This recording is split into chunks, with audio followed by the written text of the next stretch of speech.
Hi guys, welcome back to Keith's Garage. This week we're going to talk about testing and tuning, just getting the little bugs out.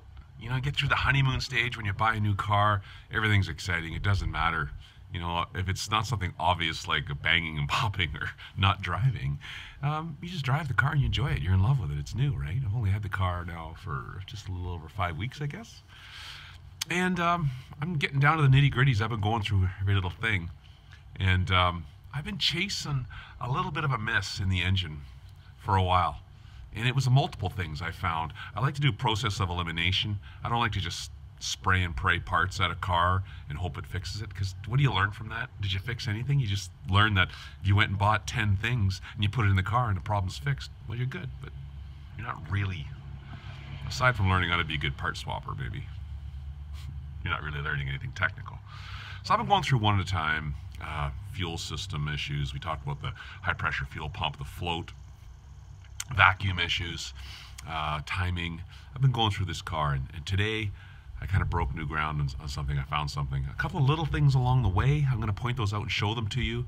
And then today I kind of went right back to basics. Why do we jump ahead and not start at the basics? Well, we're influenced by multiple things.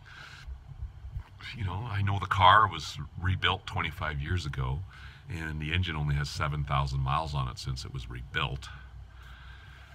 So the engine's good. It's got to be something else, right? Well, we went through everything else, and we still couldn't find out why it wasn't exactly the way I wanted it to be. That engine wasn't running just right. And I went right down to basics and just plugged my ears and ignored everything that I had been told about the car, and I found something. So here we go. Let's go through a few things along the path. Stay with me. I'll teach you some things, and at the end of the video you're going to find out what was wrong with this car. Here we go. Alright, so today I'm going to attempt to address the heat that comes from the exhaust manifold up and boils my fuel line. Vapor lock, maybe. One thing I noticed though, I went to remove the carburetor and it was loose. So I've had a vacuum leak at the base of the carburetor for some time because the bolts that mount it were loose. So I had a little bit of a rough idle off of acceleration, right from idle, accelerating. And I was trying to get to the bottom of it. I did a tune-up, but I missed tightening those carb bolts. So check those. Check your carb bolt mounting bolts. What I have here is a heat plate. It's going to absorb heat and prevent it from rising up from the exhaust manifold up to the carburetor. And there'll be a gasket set on the bottom here. Then I'll put the plate on. Double check your carburetor. You may have different holes in the bottom for air or fuel flow, or airflow I guess would be, vacuum. Make sure you're not plugging any of those off. And the plate sits on there. There'll be another gasket on the top. This is the, I'm reusing the gasket that was the carb base, and that'll sit on there. That should help me with some heat issues. I'm going to take my bowl off and have a look as well, make sure it's clean. I got a carb kit on the way. It's not here yet, but I am going to rebuild that carburetor. The other thing that's missing is down there is a heat shield on my over top of my fuel pump to prevent the heat from the exhaust manifold. I'm hitting the fuel pump. I have a spare one. I'm going to put that on too. All right, this is what I think is going on. I'm chasing a lean symptom here. So when I'm at full idle, you can see fuel is going to come out of the little hole there, right in the middle there. And when I slowly start to open the throttle slightly, I reveal another hole up there. See that hole up there? Right there. As I open the throttle valve, there's a hole there. And there's another one over here on the right, just to the right of it. It's more oval shaped.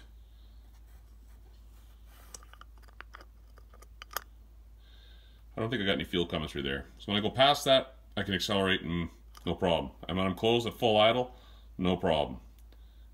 But when I'm just slightly off idle in this range, I'm getting a lean, no fuel. So I'm going to try and track that down, see where that fuel comes out that hole there. See if we can't get this sorted out. Okay, I think I found another problem here with my carburetor. This little spacer plate is supposed to be sealed here on the base of the carburetor mount. If I lift that up, look at the gasket. See light through there? Right here. That's an air leak. So I've been sucking air right in here through that hole. Definitely, that's a problem. I pulled out my idle air adjustment screw right here. There was a plug in there. You can see that hole I was talking about. We're thinking, I'm guessing maybe fuel wasn't. There's the slot right there in that hole. And there's the lower hole for the idle air adjustment screw, is the lower one. The top one is just off idle when I go past. Right in there. Anyways, we're having fun. We're gonna get this sorted. So, I've been troubleshooting and trying to get to the bottom of a stumble I feel in the engine. It's not as smooth idling as I'd like. I want to learn and I want to figure it out. So I've been doing one thing at a time, trying to figure out what's going on with this little miss in the engine. It's drivable. I'm just getting more comfortable with these flatheads, and I kind of know what right feels like, I think. So I did a bunch of stuff here recently.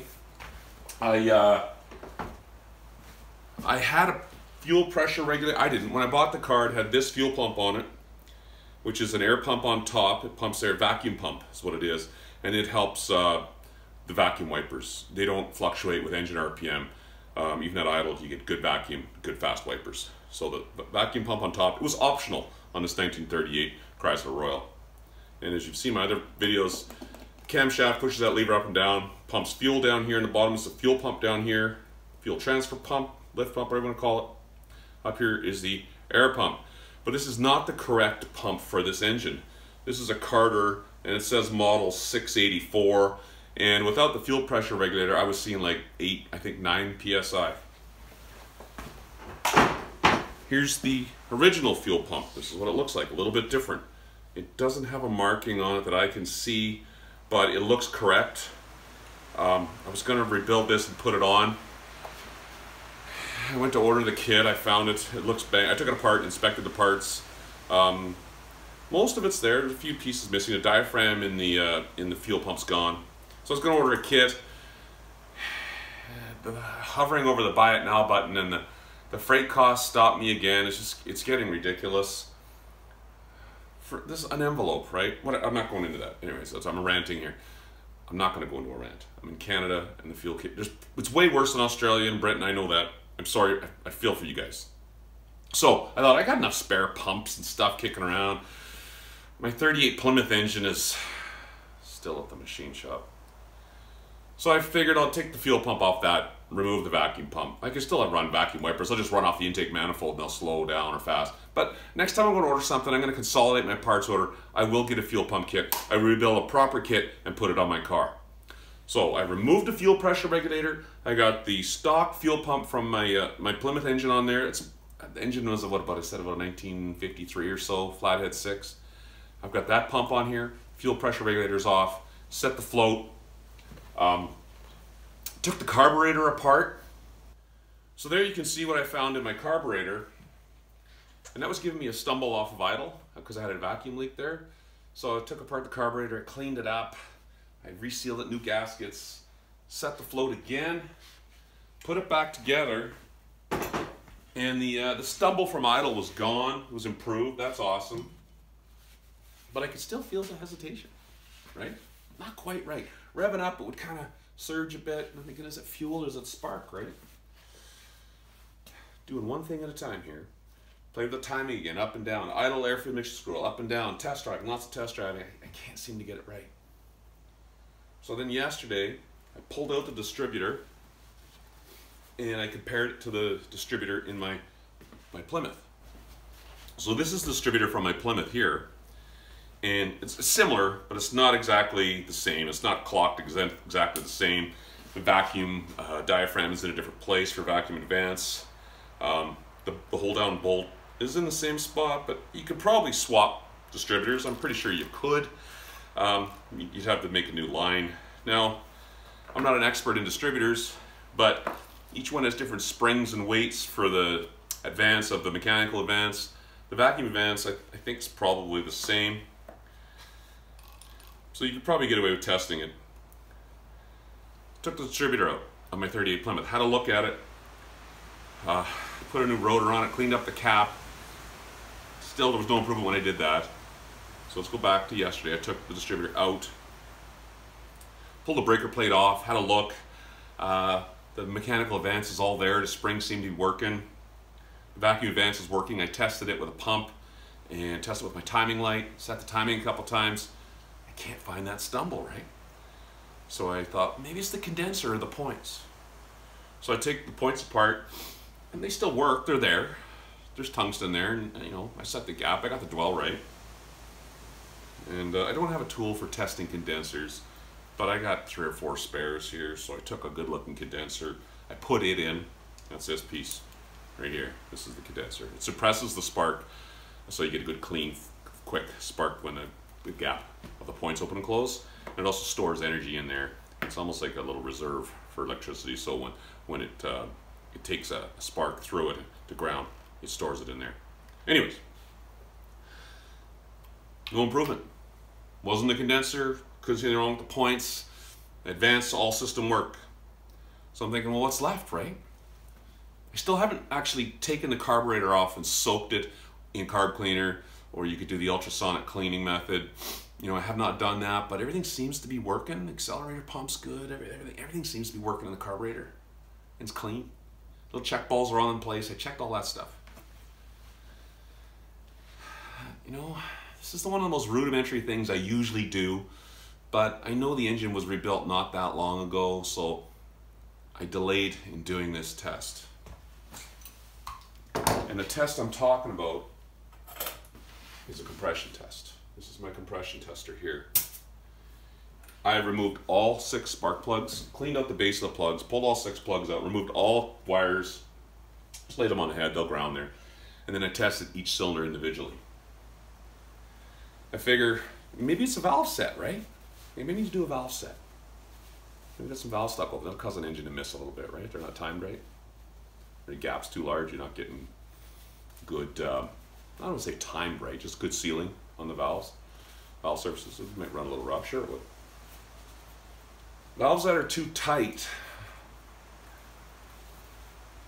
the clearance is too tight. When the engine gets hot and the valve stems expand, they don't close all the way, then the engine gets rougher. That's a sign of a valve set that isn't proper, maybe, is you get a good smooth engine, and then when it heats up, it gets rougher. That would be too tight of valves. Or I wasn't getting that. It was a little rough all the time. So anyways, let's do a compression test, see what we get. Number 1.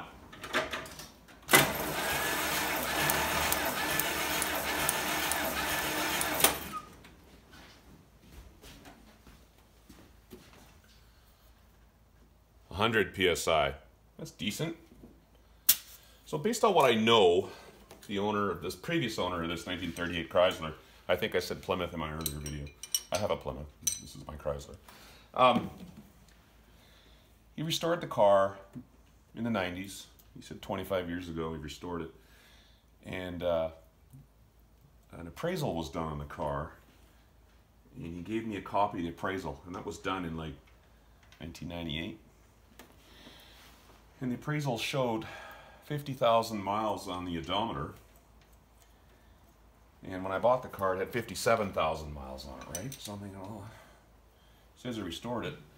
There's not a lot of use on the car, right? The engine looks good. So the engine can't have that many miles on it, right? But I don't know what a brand new rebuilt engine has for compression in my elevation and depending on atmospheric pressure and whatever else. I'm no scientist. I'm gonna guess it's probably 110 to 110-ish or so. It's a guess. I'll find out when my 38 Plymouth engine comes back and I rebuild it. I will do a compression test, and then I'll have a benchmark. But so if you take a brand new engine and you install it and you just start running it, I think after the break-in period, whether it's 1,000 miles or so, I think it's a good practice to go in and set the valves again, because everything kind of seats and settles in. Everything's new. New valve seats, new valves, new guides, whatever. I think it's good practice to do a valve set after that and monitor your compression. It doesn't hurt, right? Okay, number 2, here we go. All these tests are dry, of course, no oil in the cylinders.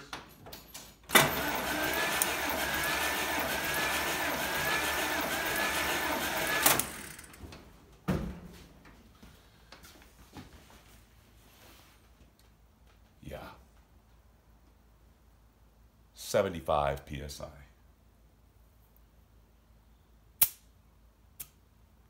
That's a game changer right there. So that would cause an uneven running engine. Not as much power out of that cylinder, a little hiccup. That's what I'm feeling. That feels about right, you know.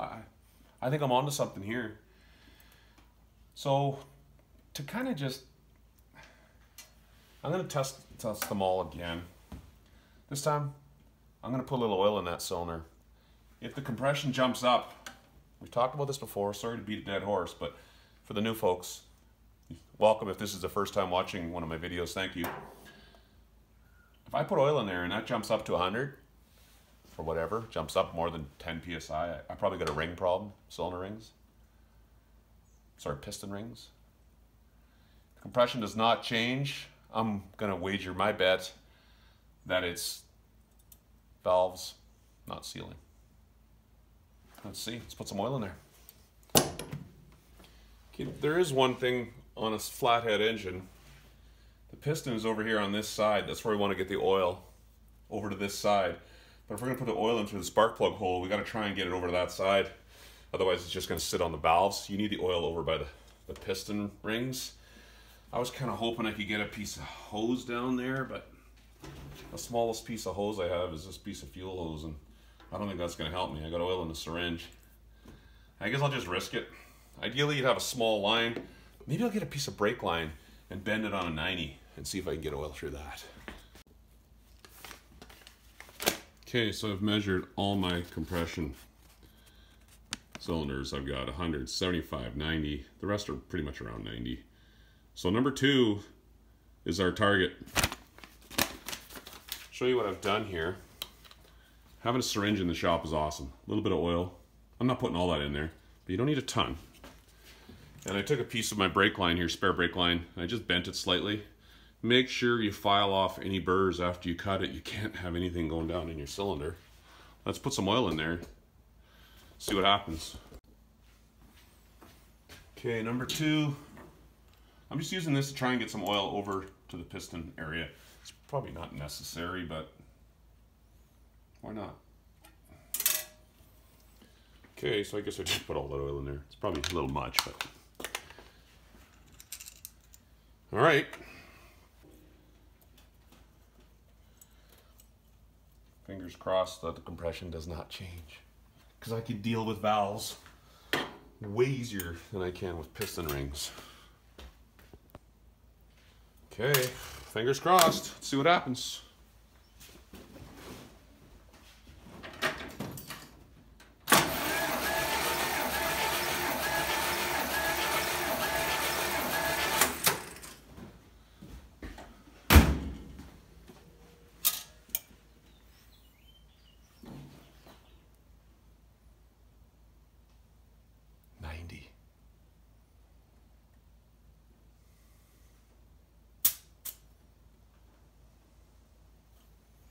Man, that's a bummer.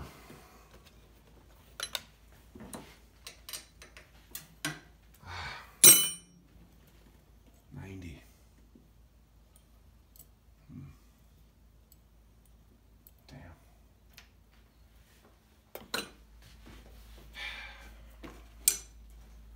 Well, why am I bummed out about 90 PSI after I put oil in there? I think you know. Maybe you scored cylinder wall, maybe. something, because it was 70 psi when 75 psi when it was dry. I'm gonna drive it for a while. Maybe I'll try some magic snake oil. Maybe there's carbon built up. I don't think so. Piston rings are not old, apparently. Spark plugs are clean. It's not burning any oil. It's not burning any oil.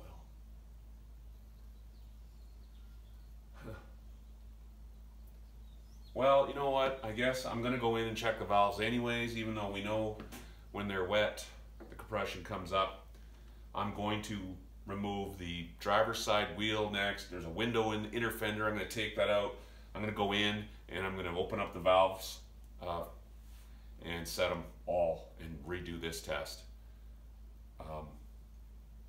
One step at a time, we're gonna get this right. And if I see what we find.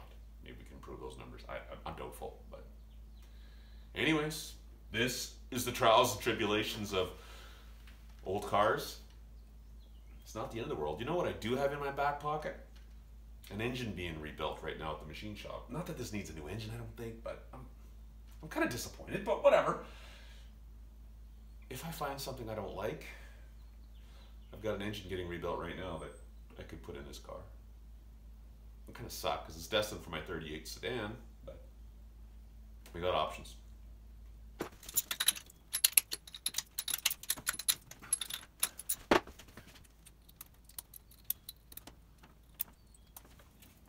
Fire this puppy back up again, get the smoke out of that cylinder. Get the oil out of that cylinder. It's gonna smoke.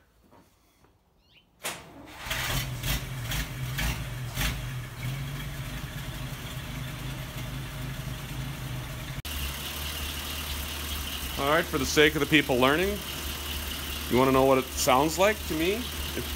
You'll hear it now, but idle, not bad, not as good as smooth as I'd like. Not bad. I'm going to go to the other side and rev it up a bit.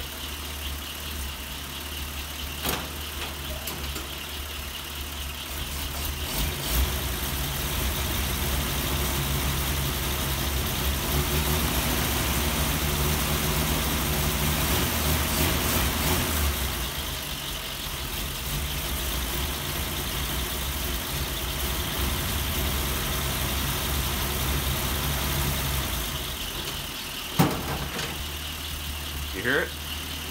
You can learn from that maybe? I don't know. Fuel, spark, compression. 3 basic things you need for an engine to run. Spark at the right time. I verified all that. I did a process of elimination. I probably should have started with a compression test. Very first thing I should have done. And it's no big deal. Maybe I'll get it up. We'll see what happens. But had I done a compression test first, I would have been ahead of the game probably 2 weeks ago.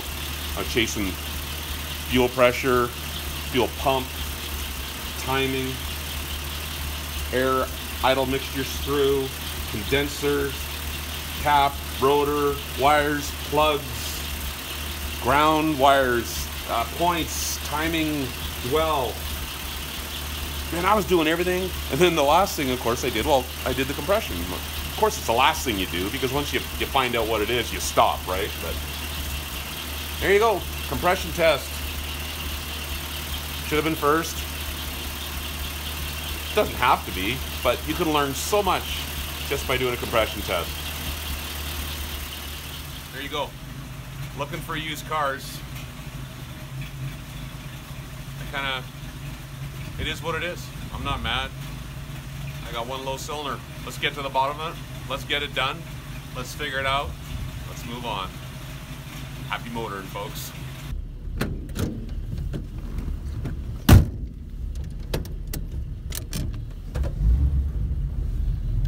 So my car is still pretty fine. It's drivable. I guess I'm getting picky in my old age, maybe. But I can still drive the car. Feels decent, actually.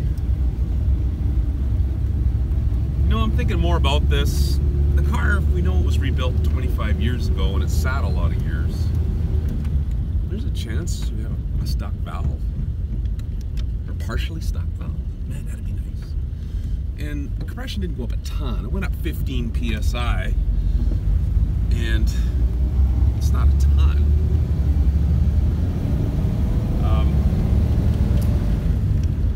Maybe we're just gonna get in there, do a valve set. Maybe we're gonna be fine. I hope so. Fingers crossed. That's where we're going. We're going for a valve set next. I'm not rebuilding this engine. Not for one low cylinder. Not yet. I'm not jumping in that fast. I'm gonna get my 38 Plymouth engine rebuilt. Man, it'll be over a year from when I pull that engine until it's back in and running. So I'm not jumping into this one right away. Enjoying the car. It's accelerating well. I haven't really put it under a good heavy load since I changed that condenser. It's pulling a little harder. I can feel it. It's a little better. At high, I was noticing a little hiccup, a little miss at high RPM, and holding it in second, revving it up to like 25-30 miles an hour in second gear, I can feel it kind of surging a little bit.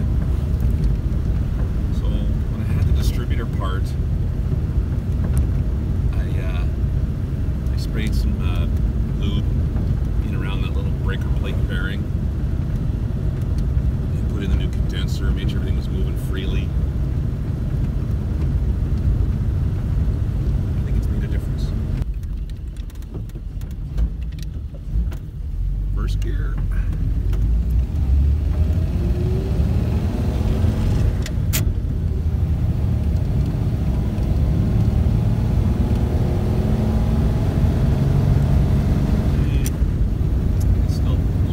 Better. There's a little surge there. That's valve flow. You didn't rev it into valve flow. But the condensers help, I feel it. Alright, thanks for subscribing, guys. Stay tuned for my next video where we're either going to drive this car like it is or do a valve set. Guess we'll see.